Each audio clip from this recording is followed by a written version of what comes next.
This morning, Dr. David Jeremiah offered this quote, possibly from Spurgeon.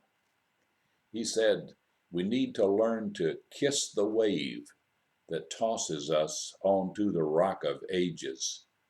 Dr. Jeremiah was preaching from the passage in Romans that says, "We know that God works for good in all things to those who love him, to those who are called according to his purpose."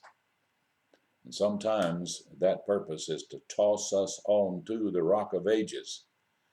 These past weeks and days, as we together as a family and friends and loved ones have grieved the passing of my lovely wife, we have been really tossed about, untimely, undeserved, unwarranted, so we think.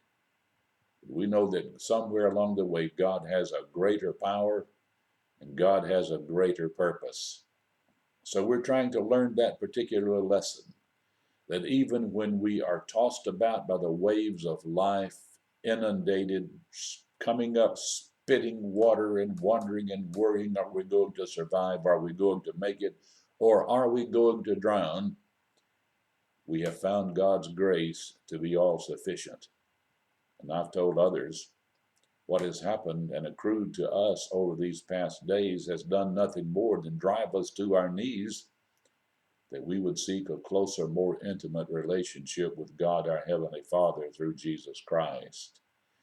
We're learning a lesson. We're learning that God does work for good in all things with a higher purpose through his power.